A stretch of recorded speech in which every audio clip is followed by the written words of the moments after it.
Dr.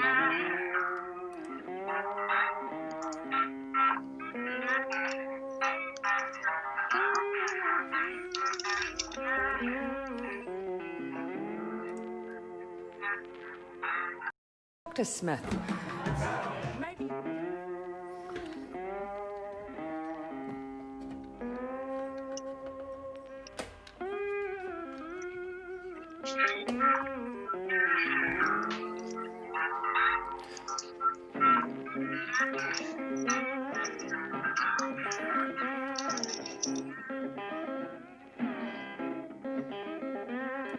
Dr. Smith. Maybe a couple of seconds and I will.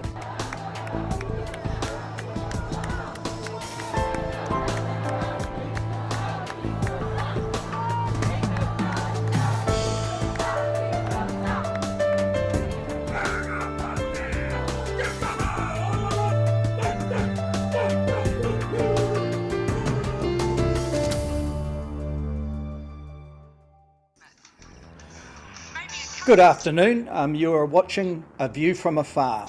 And today we examine how within global leadership vacuum we are witnessing regionalised conflicts as middle and rising powers juxtaposition for influence. Are we witnessing the rise of a new global order or the beginning of a decade of conventional war? And what will significant powers like China and Russia make of the United States presidential debate? And also, does the chaotic nature of the campaign highlight the shape of domestic USA or speak to the destructive wrecking ball nature of incumbent Donald Trump? And is Joe Biden the answer to the United States' problems? To discuss these issues, we are joined by political scientist and former US Pentagon analyst Paul Buchanan. But first, regarding interaction. Remember, if you are joining us via live with the social media networks, Facebook in particular, you can make comments and we can include your questions and your opinion in the live program. So now let's go to Paul, who is waiting online to discuss these big issues. Good afternoon, Paul. Good afternoon, Selwyn. Well, we'll get to the presidential debate, the US presidential debate very soon.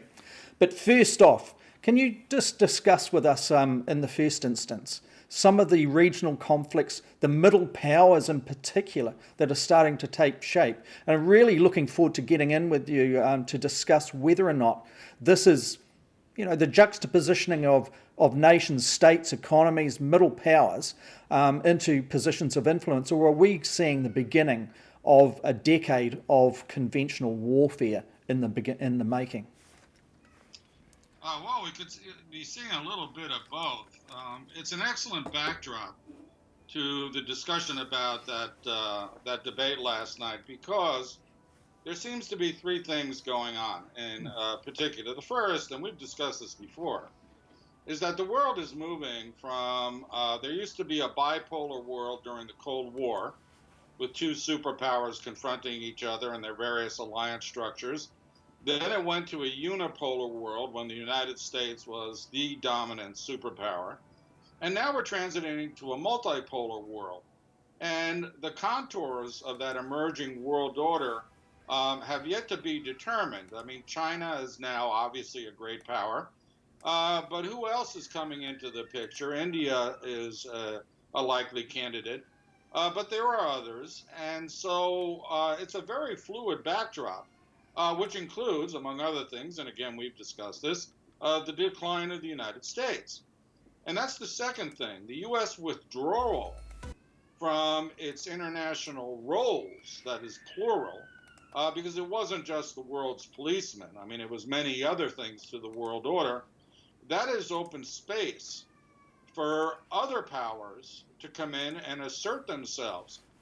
It is, in fact, a power vacuum, for better or for worse, depending on your perspective on the United States. And all of that has been compounded and accelerated by the pandemic, because the pandemic has shown both failures and successes of national leadership and competence when dealing with this global threat. And the United States has led the incompetent states And fortunately for us in New Zealand, small states like New Zealand, Uruguay, Paraguay, Singapore, Taiwan, they've emerged as world leaders. And it's not just because they're small. I keep on hearing this. Do you call them world leaders or significant middle powers, or how do you define that? Well, that's just it. And that's what gets to, okay, so who will emerge as a middle power? Yeah. And I think that if we want to be analytically objective, okay, so we strip all the ideological trappings away, it's a combination of economic strength, military strength, and diplomatic strength. So you could measure it perhaps by GDP per capita. I wouldn't measure military spending as a symbol of power. It could be the deployment or the effectiveness of a nation's armed forces in dealing with any number of contingencies. And I'm thinking also, sorry to interrupt there, but I'm also thinking of codependencies, the strength of perhaps a smaller state's unique geopolitical position on major issues that are taking grasp in the world at a particular time. There's so many elements to it, aren't there? You know, an axis, if you want to put it that way, too. Yeah, think of it as a multi-dimensional chess game. But you just alluded to a really good point. And discussing the rise of middle powers, this vacuum that we're talking about, this fluid transitional moment, it offers opportunities for new alliances, new friends, new client structures. I mean, the world is not what it was 10 years ago. No, far from it, isn't it? You know, I think everyone watching this has got a very strong sense of change. All it takes is the most basic approach to timeline analysis, and you can see that change that is ratcheting up very quickly. And this issue about, you know, in my mind, Paul, I'm not a political scientist. Mine is more in the journalism and communication areas. But political science, there are elements of science to this. Where there's a vacuum, something is going to fill that. There's a basic premise, isn't it? Oh, yeah. And I mean, it goes back. I mean, even the classic international relations theorists, again, people like Thomas Hobbes, spoke to this matter. You know, what is it? Nature abhors a vacuum. Yeah. Something must fill it. But what's interesting here is it's not the great powers. Both of the great powers today have issues. The United States is clearly in decline. And again, the presidential debate was an example of that. But on China's side, even though they're on the rise, it appears that they've really overstepped their boundaries in many respects, because smaller nations are pushing back at them and forming alliances against them because of what they think is Chinese bullying, not just in Southeast Asia, but in the South Pacific and in Africa as well. So just on that, what comes to mind straight away is, you know, we saw it in the trade kind of areas, the move to multilateral trade agreements like the Trans-Pacific Partnership in its first instance. And then when we saw, for example, the BRICS nations come out, that was Brazil, the Republic of South Africa, India, and China, for example, coming out with their version of that same kind of thing. So we saw that in a trade kind of sense. Now, geopolitically and militarily, security-wise, we are seeing those middle powers basically challenging some of the supremacy of those, not just emerging big powers, but obviously ones that have established themselves in the past 4 years. Yeah. Right, because in many cases they're untethered by the old alliance system, so they have more freedom of movement. And a lot of the old alliance structures were done against the popular will of the countries, the smaller clients or the smaller alliance partners. They were done between leaderships that were, in many cases, not democratic. And of course, then we have the whole issue of rising to your potential amongst the BRICS. Yeah. And I'll point out that China indeed has, India perhaps will. Russia is not really a great power anymore. It is a middle power based on its economics. It has an economy that is the size of Texas or Germany. Yeah, so in economics, that's where you're referring to and defining it there, because one gets the sense when you stand back from this, from the point of view of establishing its will and its might and its ability to put its defence and security footprint around the world is quite significant. And in that sense, it would be a power, isn't it? It's significant at the top table power still. Yeah.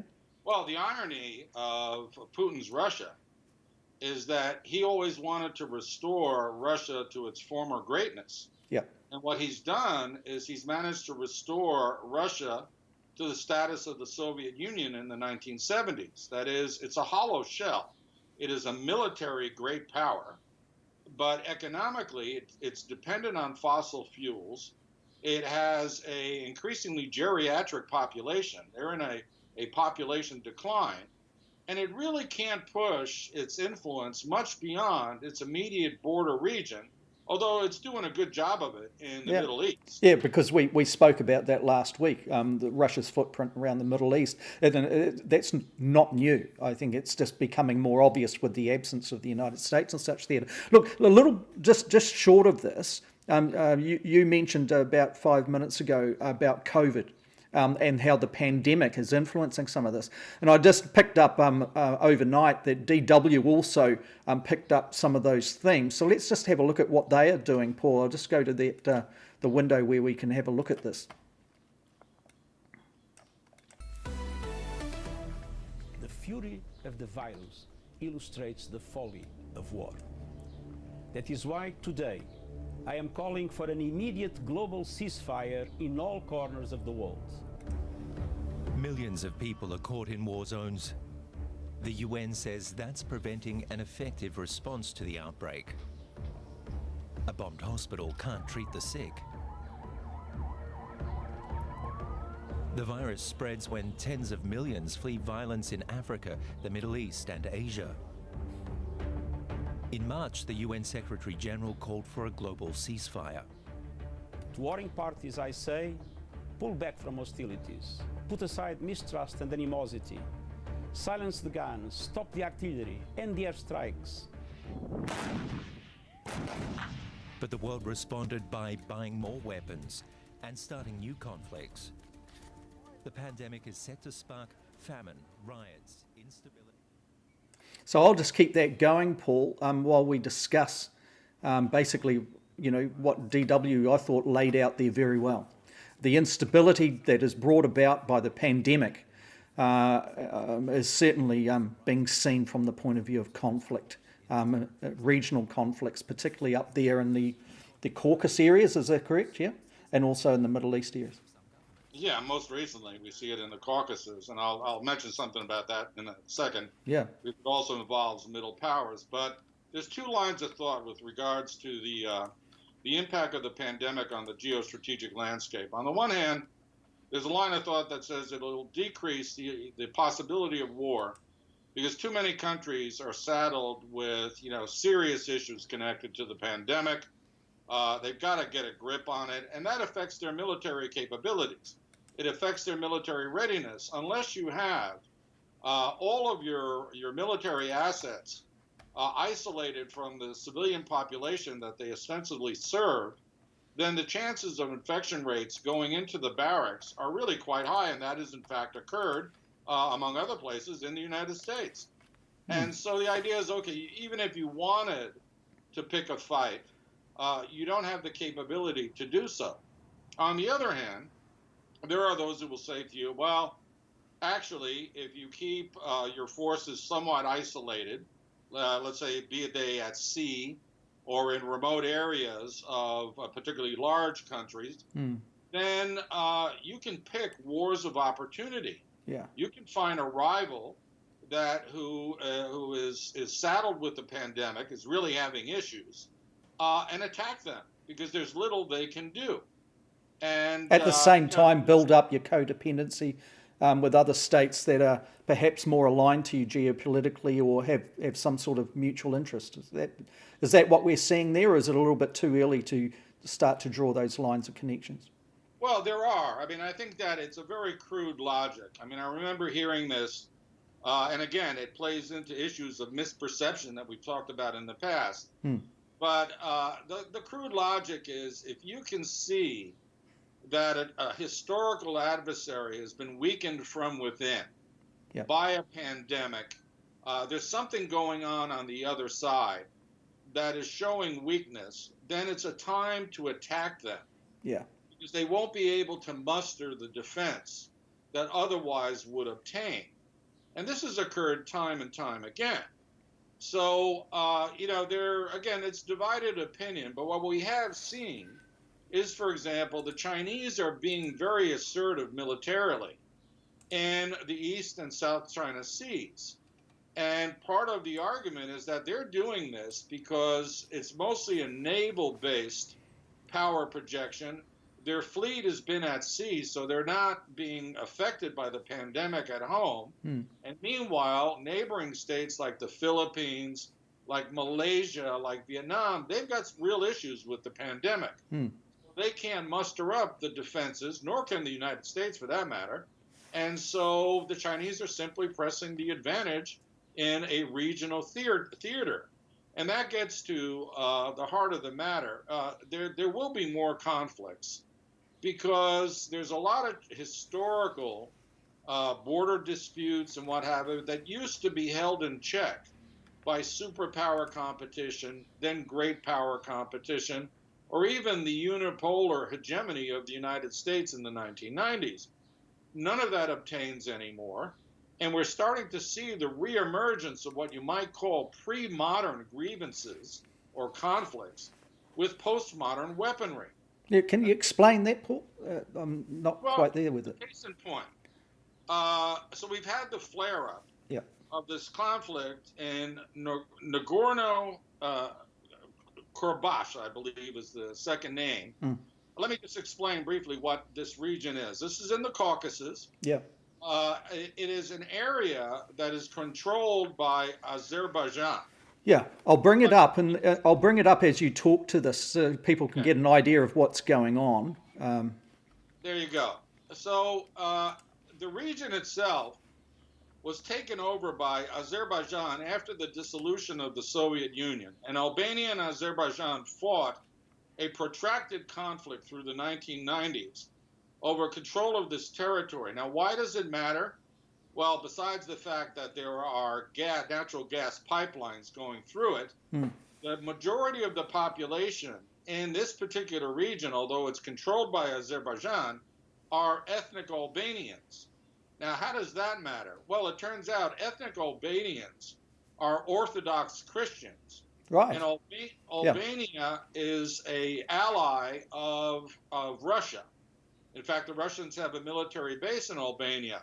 Azerbaijan, on the other hand, is Shia Muslim and is backed by Iran. And, it has a border on Iran. It used to be part of the Soviet Union. And now Turkey has come in. Even though Turkey is majority Sunni, Turkey has come in on the Azerbaijani side. And the postmodern, so this is a very old historical conflict marshaled along resource and ethnic lines. But as you can see in the video, and as we've seen with the gun sight videos over the past week, they're fighting not just with this conventional artillery, but with postmodern weaponry, fiber optics, laser-guided bombs, that sort of thing. What comes to mind on this is this the end of, like regionalised, not necessarily ethnic, but with religious overtone clashes? One of those, the Shia Muslim clash with the Christian or Orthodox clashes. And remember, we saw this in Bosnia-Herzegovina back in the 1990s during the Clinton reign in the United States. So is this the end of it? Is this the only pocket that we have? Or is that just a part of the continuum, and we're seeing the pressures and the opportunities, if you want to put it in that kind of sinister way, of such powers to actually have a real go now? Well, I think it's the latter. I mean, this also harks back to conversations we've had about the erosion of international norms and other peaceful conflict resolution mechanisms. The hard fact of the matter now is that this war, because it is turning into a full-on conventional war, is actually a proxy war between Russia on the one hand and Iran and Turkey on the other. The Turks have their reasons. They want to keep on the friendly side of Iran, even though they disagree on most everything about the Middle East. The Russians, who are nominally allies of Iran and have increased their relationship with Turkey at NATO's expense as of late, for their own reasons, they want to make sure that they defend Orthodox Christians who, the Albanians, as you remember from the Cold War, were Soviet allies. Yeah. They were nominally independent. But they were under Tito's umbrella in Yugoslavia, weren't they? Yeah. Yeah, they were. I mean, they had the same sort of status with the Soviet Union. Yeah. They were known as the original hermit kingdom. I mean, they were very, very insular, but they remained, because of those ethnic religious ties, very closely aligned with the Russians. And so you've got these juxtaposing geopolitical fault lines, but it's the proxies who are fighting, not the principles. And that's because two things. There are no international conventions for resolving this particular, essentially territorial dispute with ethnic overtones. But secondly, do you notice NATO's nowhere to be seen? Yeah. The EU's nowhere to be seen. So where are the solutions? You've seen the United Nations Secretary General coming out here and saying this is a very persuasive, not call, but an insistence that you countries actually cease fire now. Totally ignored, yeah? In some ways it escalated perhaps to make a point around the strategic table. So what solutions are there? Is this I said, is this the end of a particular conflict that we saw take its extreme and its zenith in the 1990s? But you said, okay, no, there's more to that. Is this the beginning of a decade of conventional warfare around the world and regional clash points? Well, it really depends on what other middle powers and then the great powers, right now there's only two of them, do. I mean, France, Germany, those are genuine middle powers by any measure. Not great in the sense that they can dominate alone a region, but certainly they need to be heard at this point. The thing is, they don't have much sway individually with regards to the Russians or the Turks, much less, again, the principles fighting.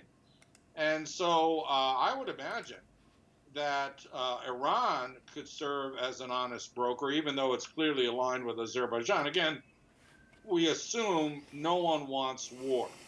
Yeah. Now, I would imagine, since the Azerbaijanis are the ones who started this latest conflict, that they see some advantage in reclaiming a degree of control over the disputed territory. That is, what is it? Possession is 2/3 of the law. And so that if they can advance to full control over this region, which was sort of semi-autonomous, again, because of the Albanian connection, then they could sue for peace once they get a favorable position. The Iranians might be able to dissuade them not to push that far. Yeah.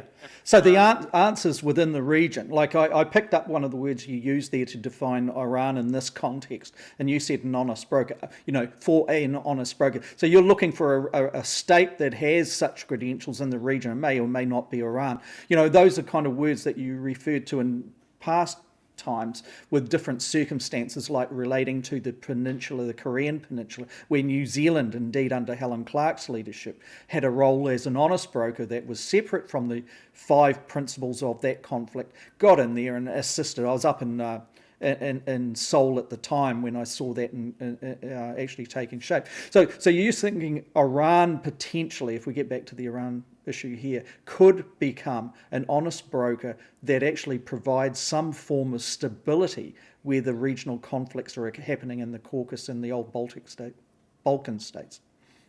Yes, it could be. Now, again, it very much remains to be seen if it can be.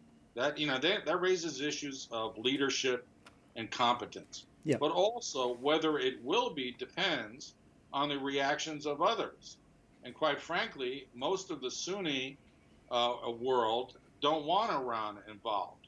They distrust Iran very deeply. Absolutely. So that goes back, millennia. Yeah. Millennia, but perhaps that's where Turkey's role in backing the Azerbaijanis is in lieu of Iranian backing. maybe that's part of the play, is that get a Sunni country that the Russians really can't push back too hard on to come in on Azerbaijan's side, and then the Turks and the Russians cut the deal about the future status of this region. Perhaps that's how the play. So Iran plays a role simply because all the Sunni Arab world want no part of Iran involved in such issues.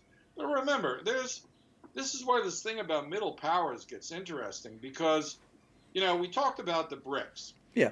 And I make a joke regularly. It's a bad joke, but I say, you know, I lived in Brazil for a fair amount of time.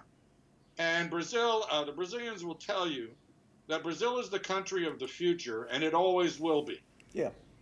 And part of that joke is the incompetence of Brazilian leadership. Right. That a country that size, with that amount of resources, that amount of coastline, can never get its act together, because the political leadership from top to bottom is profoundly corrupt and profoundly incompetent. And of course, the administration of Jair Bolsonaro, with regards to the pandemic, is epic proof of that. Yeah.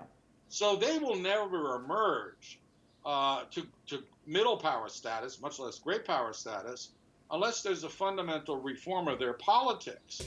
I think of Malaysia, you know, another very large country, but saddled with corruption. Of which is going to take quite a time for that to actually sort out. It's before courts. It's, you know, in that transitional period at best. Is it the beginning, or is it going to be elongated? You know, so there's all sorts of different reasons, but the same kind of expression, if you like. Yeah. What's dangerous is that there are a lot of contenders to emerge in this reopened space that's available to them for maneuver, strategic maneuver. Think of, for example, South Africa. Yeah. This is a country that should dominate the politics of sub-Saharan Africa, and yet because of its own internal problems, can never get its act together. Now, that doesn't mean that they can't be a negative influence in regional political affairs.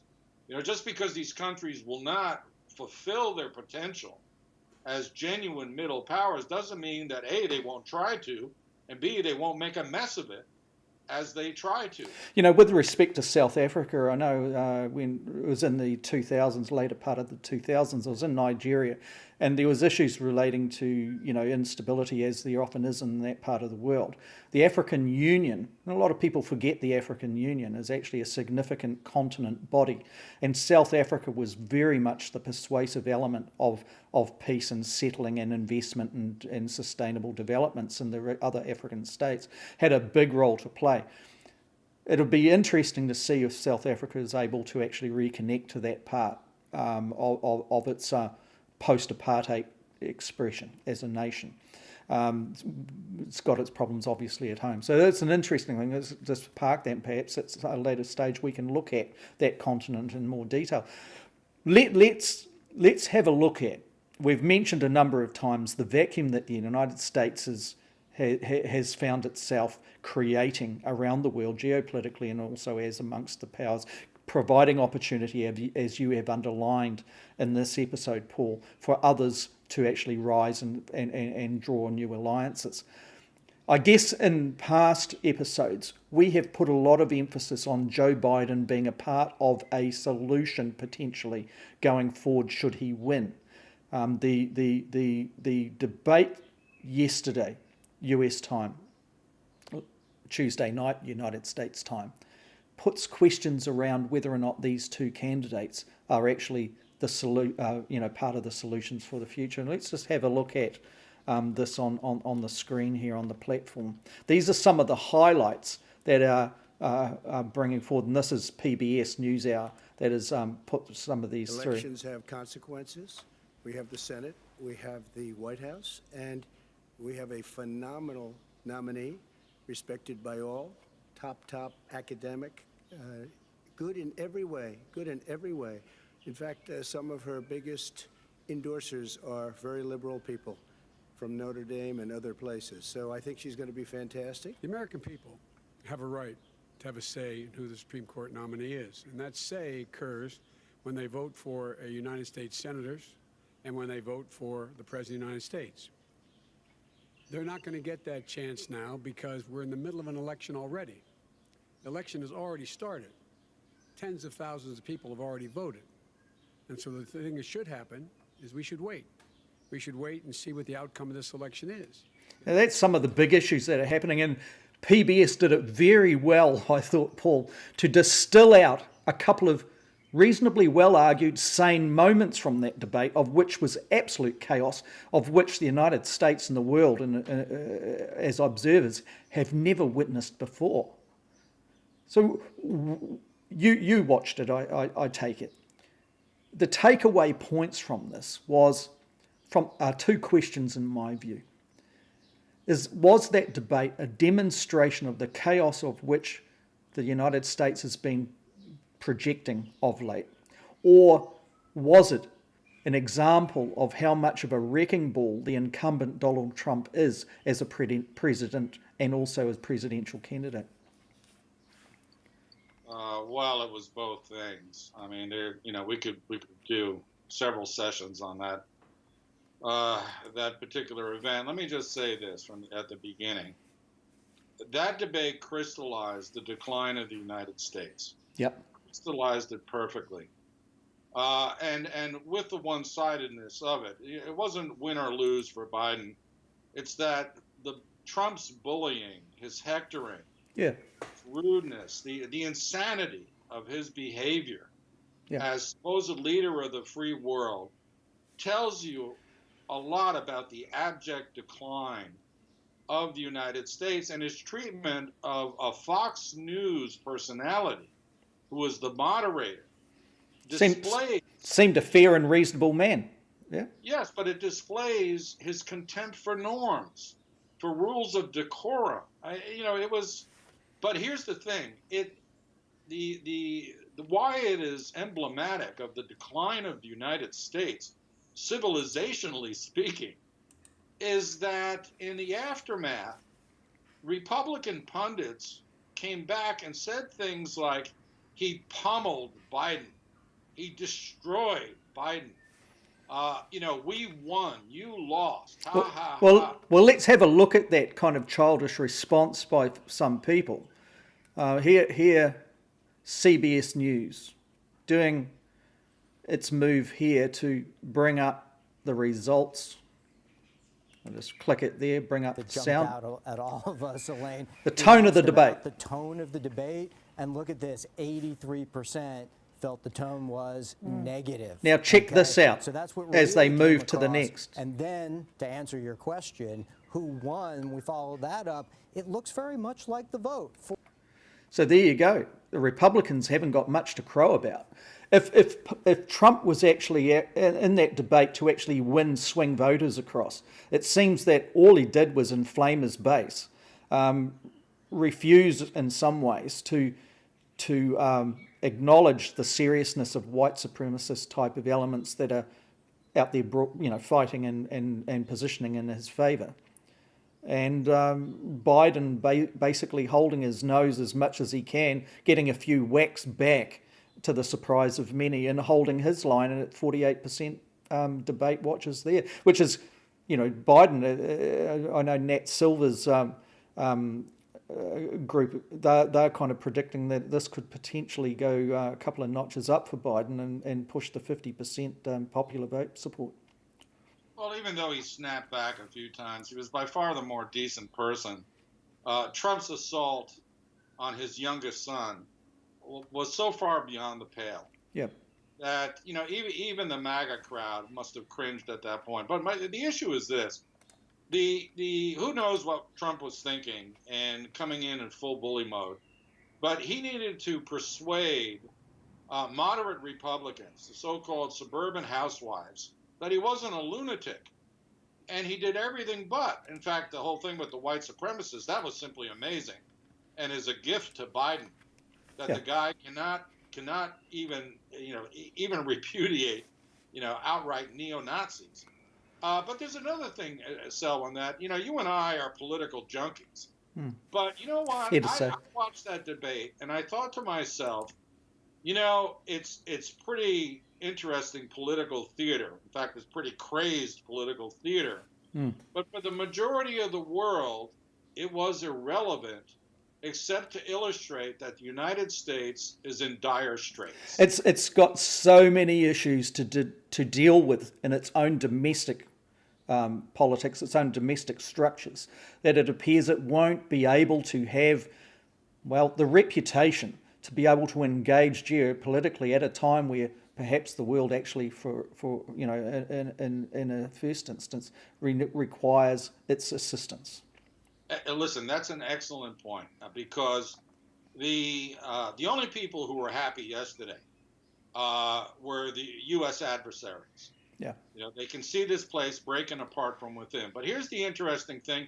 Again, thanks for bringing that up, because even if Biden wins, yeah, there's so much damage that he has to undo. It'll take him the whole first term. I mean, the State Department has been decimated by the Trump administration. The intelligence and military communities have been politicized. Yep. To the point that they argue amongst themselves. Yeah. Other international agencies, such as AID, have been decimated by the Trump administration. It will take years to rebuild the foundations of American diplomacy. And, you know, it has a big military, but increasingly, the U.S. military is a military without a purpose. Yeah. When a president can start talking about using active duty troops against their own people, it shows you that not only is his administration rudderless, but that the military, they don't know what to do now. None of the fights abroad clearly are as existential as they may have wanted to believe. And if you really don't believe in the fights abroad, then you have to start thinking of something else to do. So it seems to me that a lot of people are putting hope in Joe Biden. And you alluded to this at the beginning of this show. You know, if Biden comes in, things are going to get, you know, go back to normal. No, they won't. Yeah. They won't. It's just like the parallel that we've drawn in the past, where people say, oh, American politicians have to play to the center. There is no center anymore in the United States. There is no return to what the United States was before the Trump administration.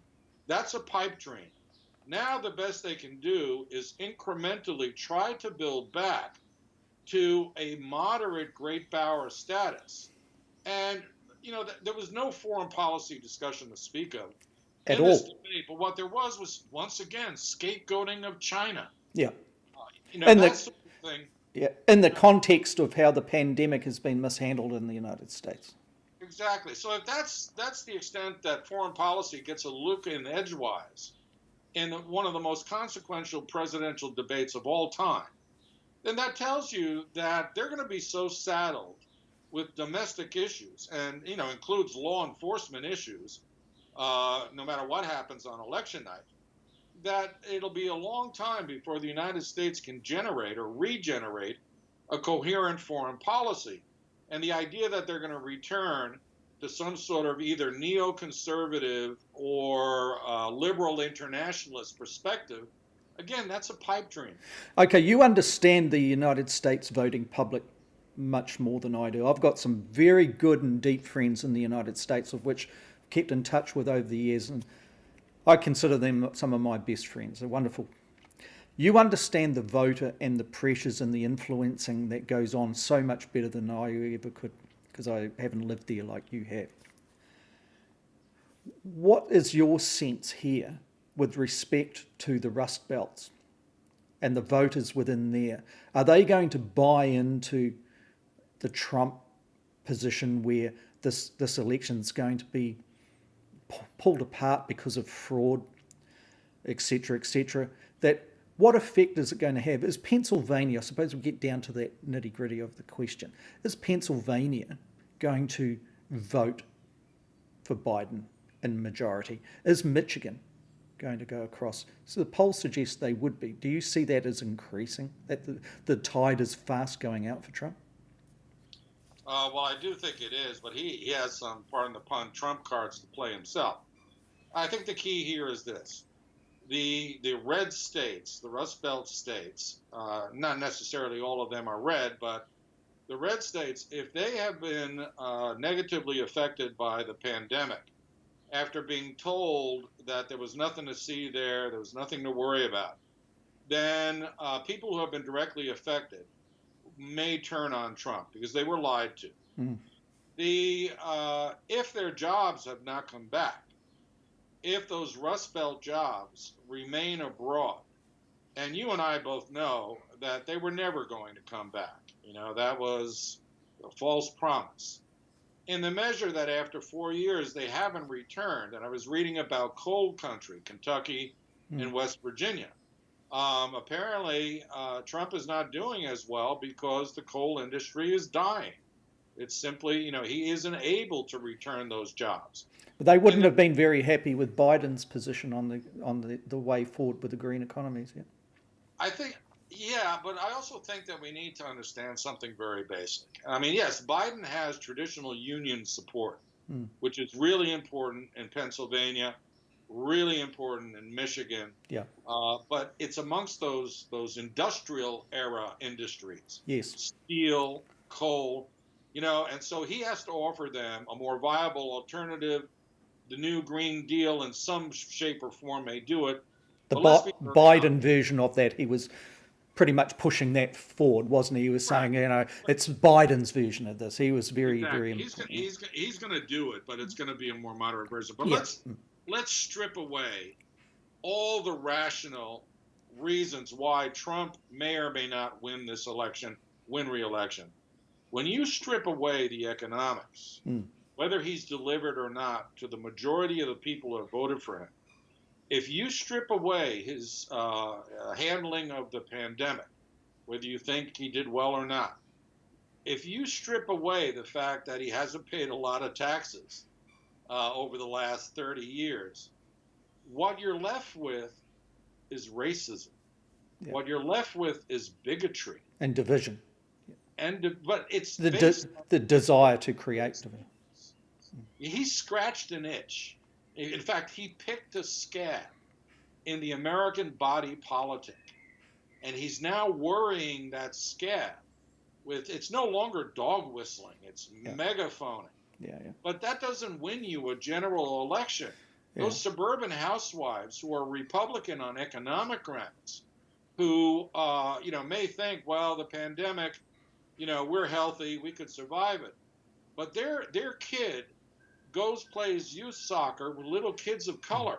And these ladies mingle with the moms on the sidelines, and they find out that, in fact, their interests, their fears, their concerns are pretty much the same.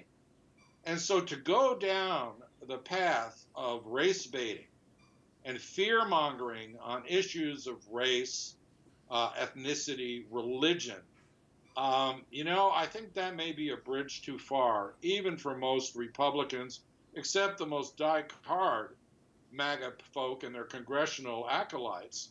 And quite frankly, to my mind, it reduces to racism and bigotry. So you can't win on that. I mean, I have faith in the United States that the majority of the people of the United States, even though they may be more conservative than me on issues of economics and social mores and the like, are people of good faith.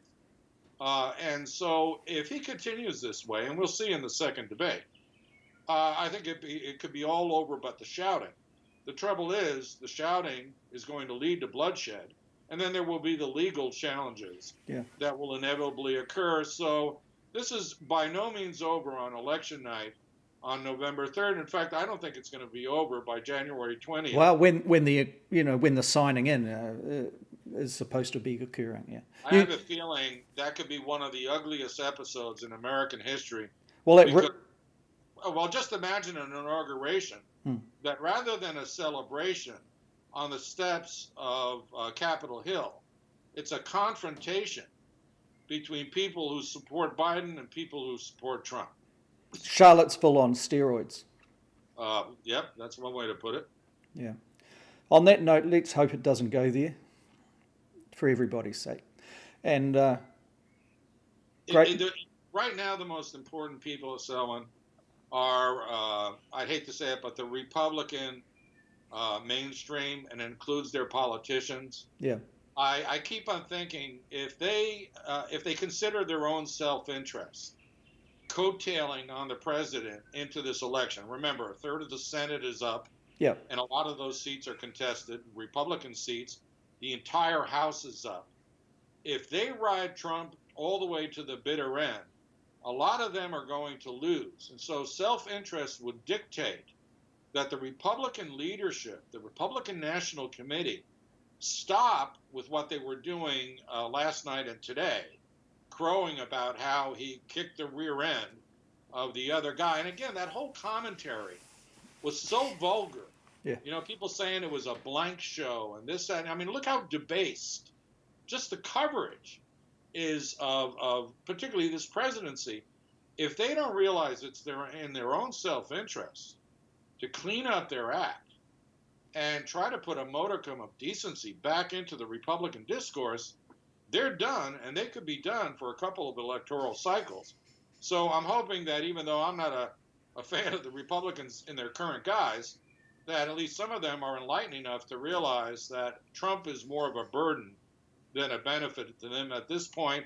And the best thing for them is that Biden's a moderate, so he will work with them if they show any flashes of decency, but they haven't so far. And on that point, I think Biden made a big pitch there when he was looking down the camera, and he was saying, you know, if he won the election, if he wins the presidency, he'll be a president for all people in the United States. And I thought that was him trying to inject a degree of elder statesman dignity into it, but let's wait and see to what happens.